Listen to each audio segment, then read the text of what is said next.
What is going on, FA Nation? John Impemba here with James Grande. Welcome into the Fantasy Alarm MLB DFS Game Day Playbook Preview Show. We are looking at the 11-game Tuesday main slate. We do have one game potentially dealing with some weather that is in New York. Of course, we know that there is going to be some wet weather moving up the East Coast here. Hurricane, was it Debbie? Debbie working its way through hitting the Florida coast and then working its way up. So this week could be progressively worse for those games along the East Coast. But for now, at least, rain symbol on the Angels-Yankees matchup. But a pretty interesting slate here for 11 games. Some decent name value in terms of starting pitching, some good matchups. To target a couple of matchups we tried to target in the past. We'll see if those can come through for us here. Again, our guy Henry Wilson will be on your playbook for Tuesday. And of course, we'll be back live at 5 p.m. Eastern time. Give you all the latest news and updates. So we appreciate you guys tuning in with us here this evening and this morning, whenever you're checking out the preview show. Want to hit that like, hit that subscribe button. It's a free way to support the work we do here over on the Fantasy Alarm YouTube channel. James, my buddy, 11 games. Sonny Gray is your top price starting pitcher at home against the Tampa Bay Rays. He is $9,600. Shota Imanaga at home against the Minnesota Twins at $95. Seth Lugo at home against the Boston Red Sox at $9,200. Top three price pitchers on the board. How are you prioritizing your selection here? I love Sonny Gray in this spot. And that's not something that you've heard me utter on these airwaves a lot. And it's largely been due to pitch count. We talked about it in that Cubs start, right? Like, he has been largely unlucky this year. Even though he has great numbers, like, they could be significantly better. And there was a lot of positive regression due for Sonny Gray, and it came in waves in that Cubs start, other than a win. If he gets a win, he has 30 fantasy points in that game. And obviously you can't play the what-if game, but this is another spot that has elite strikeout upside. If you looked at that Tampa Bay lineup against a right-handed pitcher the other day, I mean, it was abysmal. And whoever played Spencer Arrighetti in that spot saw the fruits of that labor. Like, it is, they just traded everybody, and it's no fault of like the players that are thrusted into that lineup, but like, that is just what it is. So Tampa Bay is likely going to be a punching bag for us against right-handed pitching, especially. So I love Sonny Gray at 9,600. I'd be a little trepidatious with the next two in Shota and Lugo. Like, Lugo got absolutely hammered by the Boston Red Sox in Fenway the last time they faced each other. And it's just what it is. Like, the regression has never come in waves that we thought it would. Yeah, he has continued to pitch well, but it's just one of those spots where it's like, Red Sox lineup is just on a level right now. Yeah, and it's just too lefty dominant at the same time. So, and then the same thing kind of goes for Minnesota. Like, they just have a lot of really good right-handed hitters to throw at Shota. We don't know what the weather's going to look like, if there's going to be wind blowing out, whatnot. So I would just go Sonny Gray and then dip right below there to Luis Gil, the other Luis. Yeah. Well, I would go both Luises. I think they're both in play. Like, Gil gets the Angels. The Angels obviously are a pretty bad lineup, and Gil has looked very good. Again, over his last 4 starts, I think he hit a wall and he has pushed through that wall. I mean, dude, really good. Like, Boston, Baltimore, Mets, Philadelphia. That is a very tough stretch of potentially 4 playoff teams. And I think the most impressive thing was the strikeouts. So the strikeouts are fully back. So I like both Luises. I'll talk about Gil. But I'll let you talk about your boy Luis Castillo. Yeah, I mean, for me, it's just the home road splits, right? We talked extensively about the Seattle pitching this year. Didn't necessarily work for Bryce Miller the other day against Philly, but very clear difference here at Luis Castillo at home. 2.82 ERA. 105 whip, near over a strikeout per inning this year at home versus on the road, 54 strikeouts in 63 innings. He's going to give up home runs, but obviously he's given up fewer home runs at home, given the ballpark here. So yeah, and it's Detroit. A lineup that another lineup that we tend to sort of target. They have had runs at times this year. You had the 2 weeks where you couldn't get Colt Keith out, and you're like, oh man, can't go against Detroit because you can't get out there to their number 3 hitter. But no Riley Green in that lineup. And Colt Keith obviously coming back down a little bit regression wise. Castillo at 82 at home definitely feels like a strong start there. And I do agree with you at Luis Gil as well, $8,700. I think more people gravitate towards Luis Castillo at 82 than pay Luis Gil at 87. I could also see lineups that play them both and not spend 96 on Sonny Gray.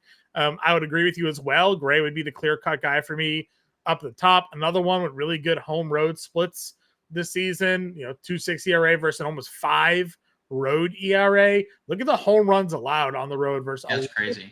On the road, just 2 at home here. He's been a great strikeout pitcher, which I think has really been the biggest revelation. We haven't seen these kind of strikeout numbers since he was with like Cincinnati. So I would say I would almost say like Oakland. He was like good in Oakland. Yeah. So I mean, great strikeout numbers, high ceiling, and you're getting that at a home spot. So for me, Gray, Gil, and Castillo, the top 3 for sure. Pablo Lopez is 8K.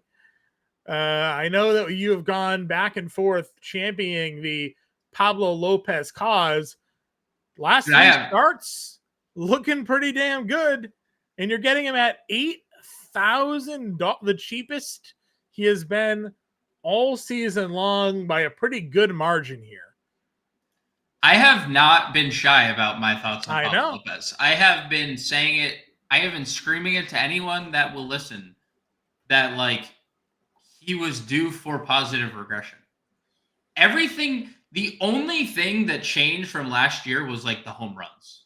He has been pitching as well as he did. He was an all-star last year.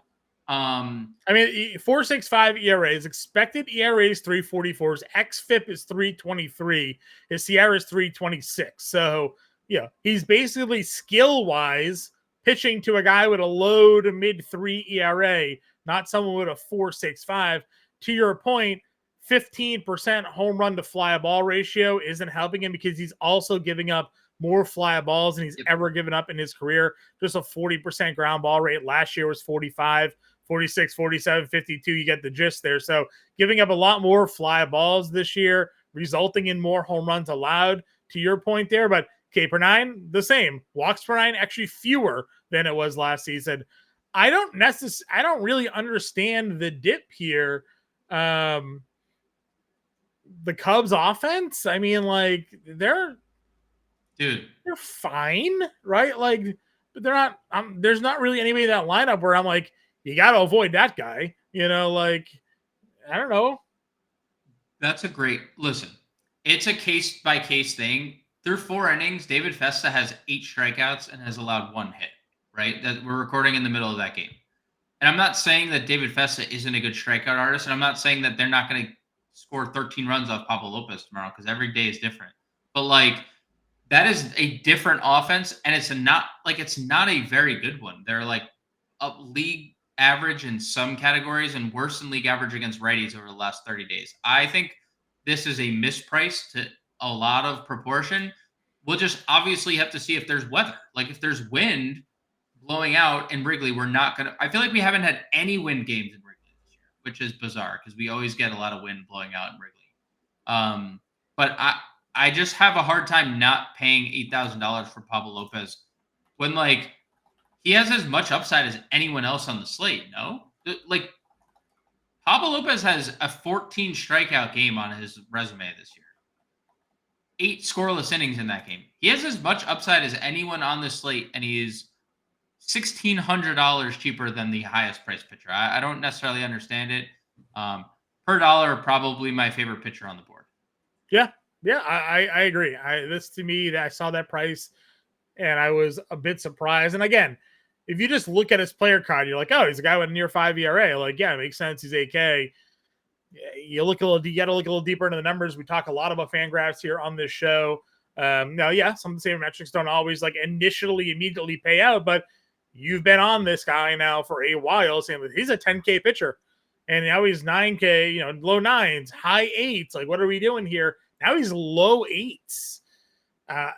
Yeah, I'm in on some Pablo Lopez here, for sure. Anybody else for you? As we work our way through, I mean, Kershaw's at home against Philly. He's been iffy, through his first couple of starts here. Framber against Texas. Framber had the horrid first inning and then was lights out the rest of the way. Grayson Rodriguez against Toronto's in the 8K range. What are your thoughts here? I mean, Framber's been great striking people out, right? 10 plus strikeouts in 3 of his last 4 starts. That is like big time. It's just been everything's been inconsistent. So I can see myself getting to Framber. No thanks on Kershaw until he pitches a little better. And it's just like, why? He's $100 more than Pablo Lopez, right? Like I would just, or $100 less than Luis Castillo. Like I don't. Super encouraged. He got the 83 pitches, and we also talked like the Padres were going to be a really tough matchup for him. Correct. But zero strikeouts. None. Zero. I mean, well, like, dude, they just don't. Like they just, no matter what, like they just don't. Elder's coming off like a good outing against Milwaukee. I don't know if Lightning can strike twice, but obviously he was really good against them. Milwaukee has obviously struggled more since the Yelich injury. So if you want to play Elder, but again, a situation where I'd feel more comfortable just playing Lopez for $100 more.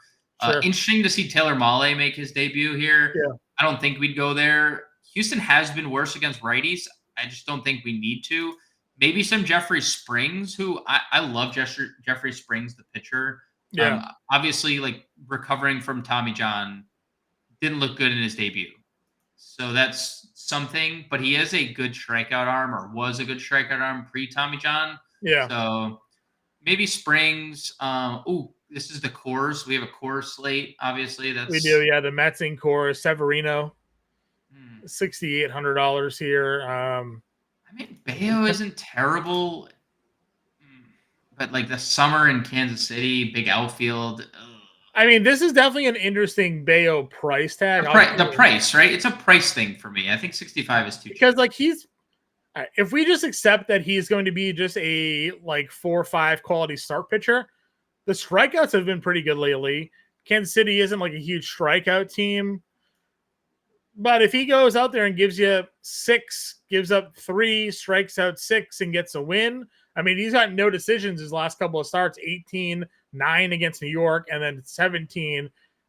Boston probably has some win equity in this matchup here, given what they have against Lugo, or the offense. They probably won't be favorites, I don't think, in this matchup because of Bayo on the mound here. But if you were to take a dart on a guy at 6,500, do you feel more confident in him, Freeland, Stripling versus the White Sox? I was going to ask. Stripling's been, pretty bad for most of this year. He's coming off of an okay start against San Francisco where he had no strikeouts. I think Bayo would be the guy I'd probably put my eggs in the basket for. Yeah, I mean, he definitely has like the highest ceiling of this tier. Cannon gets Oakland, that's not fun. Even like Kiner Montero, I would typically be like, yeah, it'd be okay. 5,400 for a pitcher in Seattle. Yeah, I would say Bayo's the guy down here. Yeah, you're not going to do anything else, right? No Cannon, Freeland. No. You mentioned Montero wasn't terrible. He went 7 innings in that game. Yeah, and it was all done early. He gave up all those runs early. I mean, look, he's 5,400 pitching in Seattle.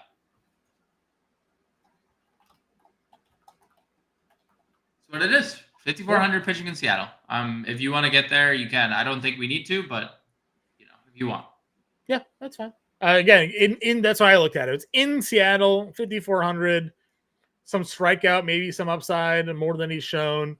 And the fact that he actually went 7 in that game, I think was a little surprising to me. So, catcher, where are we looking to start things off here? Wilson Contreras is definitely interesting. Will Smith gets a lefty. Did you see that Christopher Sanchez allowed a home run last start, John? I did, yeah. Did you see who it was too? Yeah, it wasn't DJ LeMahieu? It's DJ LeMahieu. Wasn't it? No. He hit a grand slam. The first home run Christopher Sanchez had allowed at home Yeah. was a DJ LeMahieu grand slam, who has like 3 extra base hits on the year. So yeah. Yeah, and I remember talking to our guy Mark Pitts, who does our Saturday playbooks. He had played Christopher Sanchez, and he's like, DJ LeMahieu for real. LeMahieu Doesn't give up home runs. Gives up a home run to that guy. Doesn't that guy. So like if you think the power surge is coming against him, Will Smith obviously hits lefties pretty Francisco well. Alvarez in course. No, it's not against a righty. It's for Freeland.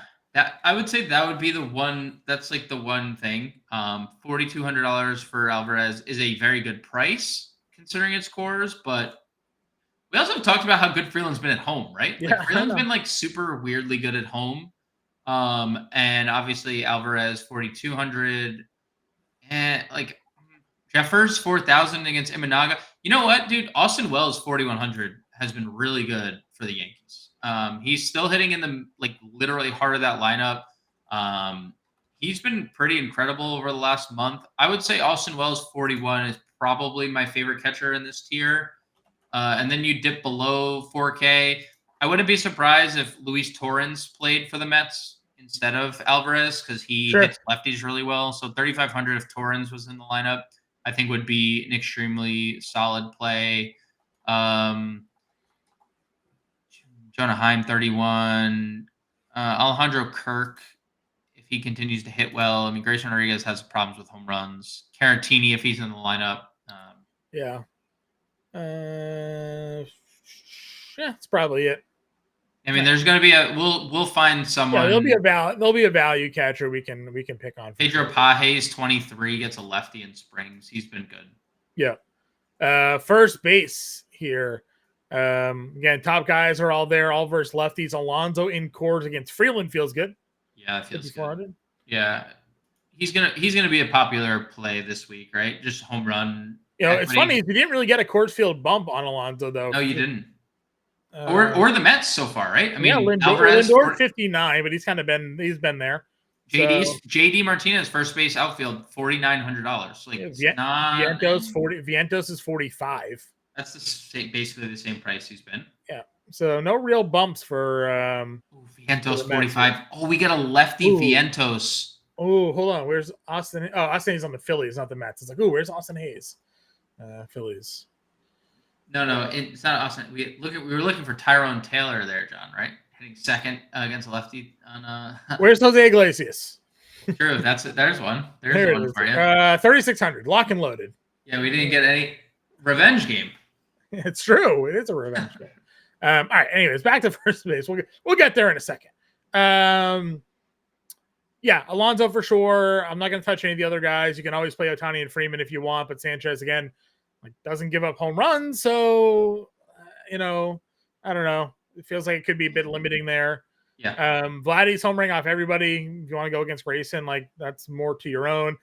However, Brian Bayo gives up home runs, and he gives up home runs to lefties. So he does. The pass squash here is looking like he might be in. We were criticizing him a little bit for the lack of power. Now he's got 4 homers over his last 10. What was it? They had the glitch where his OBP was higher than his OPS. Yeah, that was a big time glitch for sure. Yeah. But still, 326, 969 OPS now the last 10. Homers are coming, and again, this is definitely the weak spot for Brian Bayo here. So you want to go past Cantino at 51, maybe as a one-off play, you certainly can. You got Matt Olson, JD Mart, lefty in cores. Certainly a matchup we could take advantage of. Ben Rice, you got to really get cute with sort of the qualifications, but if you go to Fangraphs and set minimum plate appearances to 100, that Ben Rice is 8th in hard contact rate in baseball. Everything hard. Hits everything absolutely hard for Ben Rice there, $4,400. You got him against Daniel in Yankee Stadium, so could be chasing some power numbers for him there. And then we have our lefties against Bassett. Baltimore's whole team is basically left-handed. We've targeted Bassett a lot with lefties, and it feels like this year it hasn't really come through as often as we would expect it to. So thoughts as I just rattled off quite a bit here at the first base position. Yeah, love Pasquantino. We'll start there. Love that play. Olsen, you can obviously target Colin Ray with lefties. That's fine. JD Mart would play in the outfield, play him at first, doesn't matter, but good play. Hits lefties really well. I like Ben Rice. They just moved him down in the lineup so far. Like he's down in the lineup so far. So Far enough to wrap around though. yeah, I think he's hitting like 7th or 8th, which Right. you know is what it is. But Ben Rice 4,400. I'm good with. I'm not saying I'm not because he has a 3 He's home run only game. got to be usable in a Yankee stack for me though. I'm Correct, not going to one off a Ben Rice at 44. Which I'm just gonna say I am almost guaranteeing the Yankees are the most popular stack of the day. Davis Daniel in Yankee Stadium, Yeah, and they're like scoring runs with like. Yeah. And this is the one game we got to watch the weather for, obviously. But Yeah, we'll have those updates at 5 p.m. But for sure, great spot for Atlanta. For I can't believe Atlanta. Just gonna throw that out there. Like, isn't. Like it would not shock me if tomorrow's Roth report has like yellow, orange Atlanta Georgia's storms likely to happen, sort of thing. Georgia's like next in line for, and it's only gonna be a tropical storm, but like they're still gonna get hit by a tropical storm. They're not playing baseball through a tropical storm, so Atlanta's a little bit more inland though, right? It's not that's as fair. the coastal line, so you got that going on here. O'Hearn is, you mentioned lefty. Yeah. Toglia 4K. We talk about guys who just hit things hard. Yep. That guy's StatCast page is red, Al at the top. There's a lot of hard contact for him there.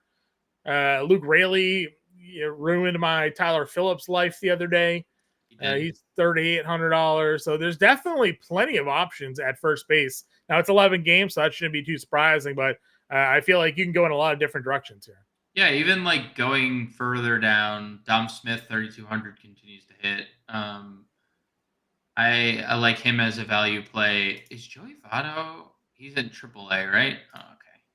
You think Joey Votto is going to play? I don't know. I wonder if he gets called up. You could play Seth Brown if you wanted like a lefty against Jonathan Cannon as well. Yeah. I think there's some solid value. I mean, Lee Madry homered for the first time the other day. I mean, he's hitting like 400 with the Detroit Tigers. So there's John Singleton's $2,600. I know he's basically a home run or nothing, but I don't know if you read the note on the Tyler Mahle thing there. He worked his pitch count up, but the first couple of innings, his fastball was like low 90s, and then it dropped off into the 80s. So, if his arm fatigue is there, through a turn through the lineup against a team that doesn't strike out, I mean, home runs. Is he going to be throwing 88, 89? Tyler Mahle was never the tactician when it came to being a pitcher. He was a strikeout. He was not. So just a single consideration there for John Singleton. Know what you're getting yourself into. He is $2,600 for a reason, but there's a lot of power in that bat. So a flat 88 can go a long way in Texas. So all right, second base here. Up at the top, you got Altuve versus Mahle. Semien versus Framber, probably not a spot we're going to look to run to here. I guess where is the spot you want to go to here? Or do you have a play that jumps off the page to you here? Nothing that like necessarily jumps off the page. Willie Castro's obviously been good against lefties, 47. Yeah. Brandon Lau has just been really, really good. I know Sonny Gray also has been really good, but Brandon Lau, again, we've talked about it. Like he went through like a weird season after hitting 39 home runs, and then now he's like back all the way back. Yeah. Almost a 900 OPS in the year, so 4,600 one. If that was in Tampa Bay, I think I'd probably consider that a bit more just because of the split numbers for only 2 home runs a lot at home. But again, for Sonny Gray has been giving up the runs there. You do have Massey at 4K against Bayo. We've talked about the lefty numbers against Brian Bayo there.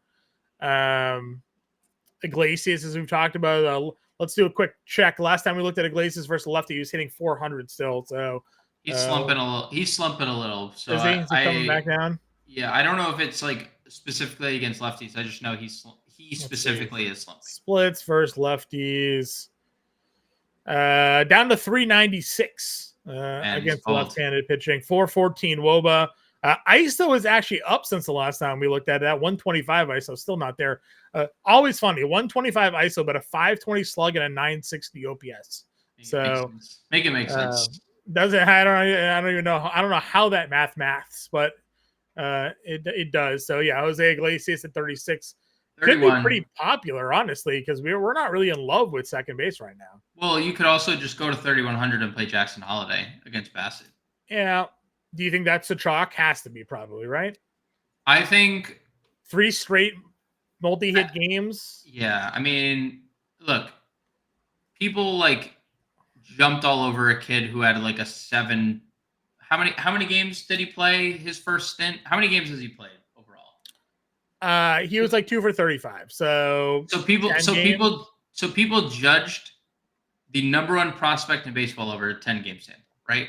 Like, and it's the same thing. Like, they compared his numbers to A-Rod when A-Rod's first stint, and A-Rod was 1 for 50. Dude, go check Mike Trout's first go around at the major league level. It was terrible. I just don't understand. And now you're seeing what Jackson Holiday is. So I would say $3,100. We're not going to see this for very long. So it's a price tag that I am just probably going to plug.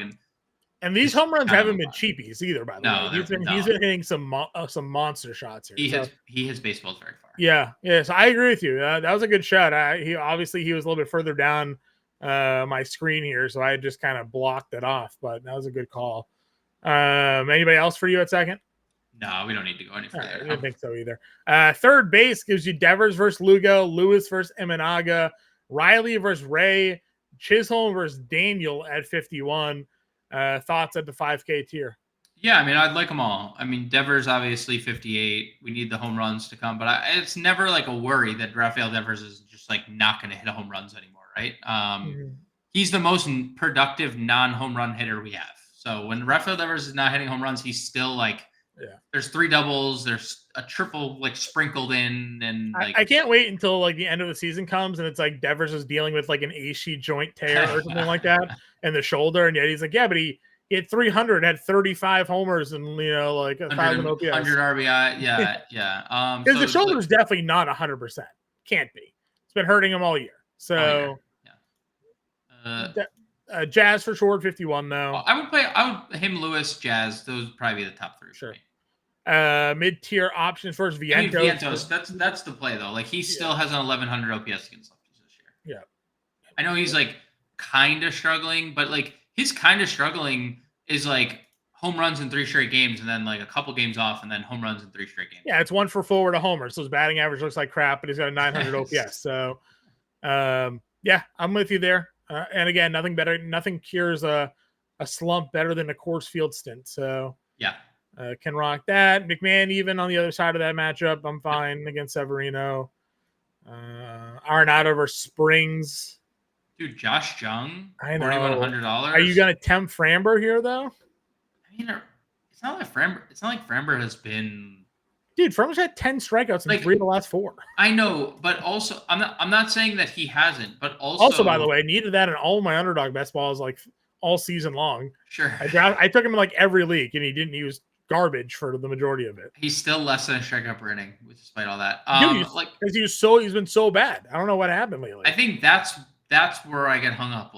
They're still in a start that he dominates, he still gives up 4 runs and 6 hits, and you're a couple starts ago where he only gives up 2 runs, he still has 3 hits, a home run, and 4 walks. There's still people getting to him. So I'm not saying I'm all in on sure. But I think there's merit to getting to Jung. Jung's looked good since returning. I know, it definitely has looked good. Let's see, is there anybody all the way down here?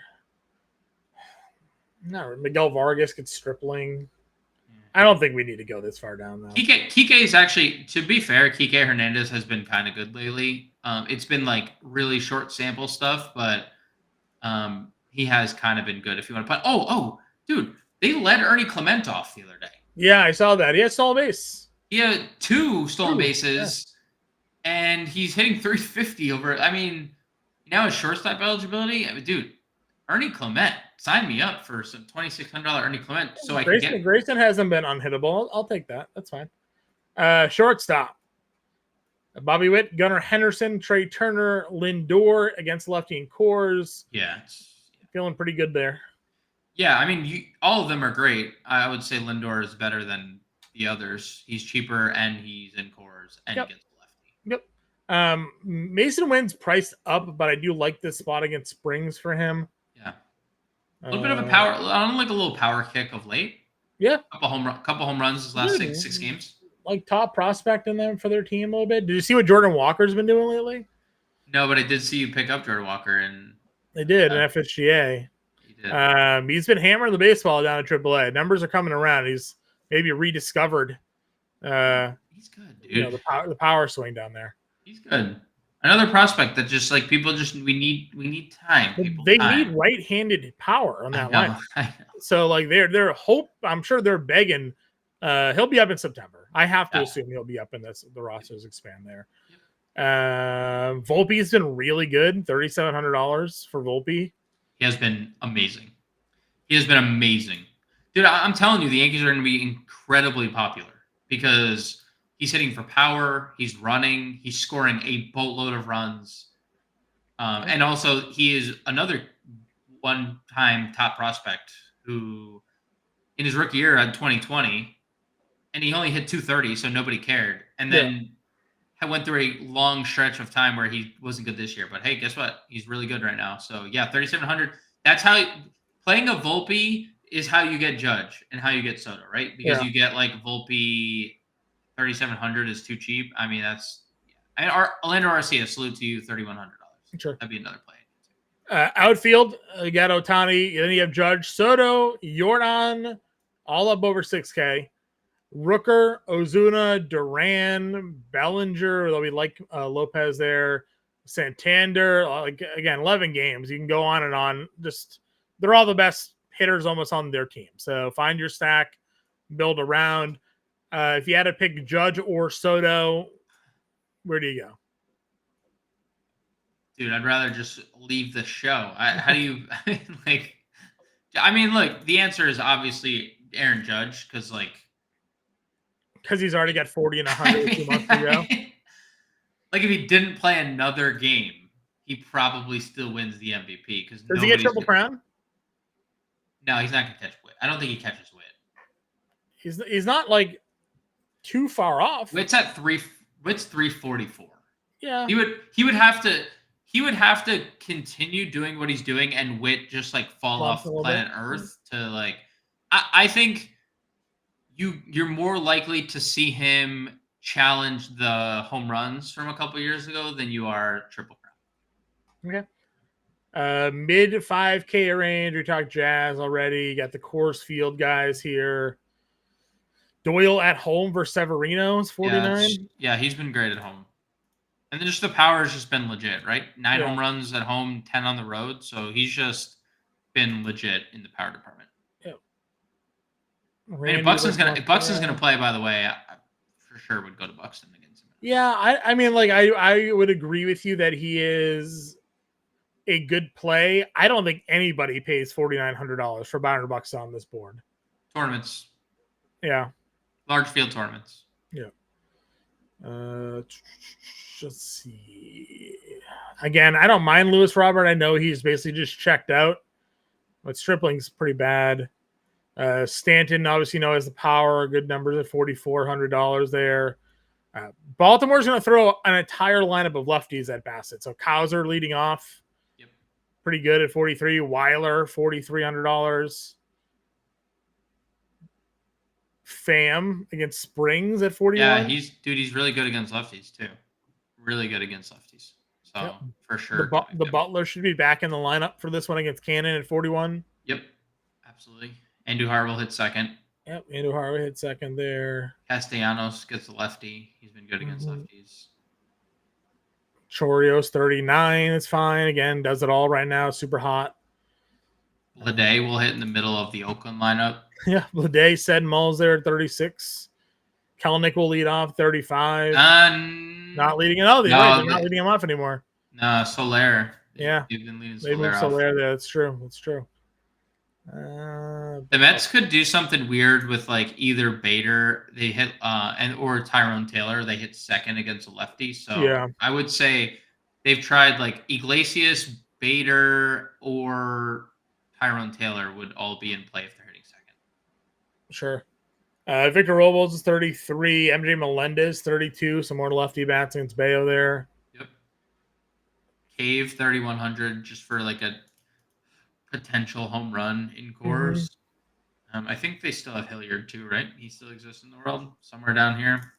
Sam Hilliard, $3,100. He has a double dong, I think, this year. Lobert Fito had been hitting second for a bit. He has been hitting second, which is like, he is going to just get playing time. He needs to do something with the playing time, but he's going to keep getting it because he's all right, that's it. All right, let's get a lineup build here. Dude, I think the 8K Castillo Lopez, 8K and 8,200, that feels really good. Yeah, gives you the money to play with. Jackson Holiday at second base gets you everything you need basically at that point. Maybe like Lindor or Volpe would probably be the shortstops we'd want. Yeah, I do. Vientos at third. Yep.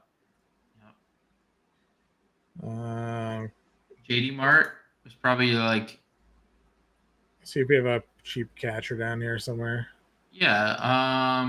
Caratini or Kirk 2,900. Yeah, Kirk works. You like JD Mart here? Yeah, he hits lefties extremely well. You can play him at first or the outfield. Then cheap outfield here. Let's see. Do we have a one-off that we like down there? MJ 32. Yeah, that's fine. Margot leading off. 46. You know who's been good? Eloy has been really good for the Orioles. Yeah, I don't know if they're going to play him versus the first. That's true. They're going to play left. Yeah, sure. They're going to play left. Touche. Just do Cowser, a little holiday Cowser stack.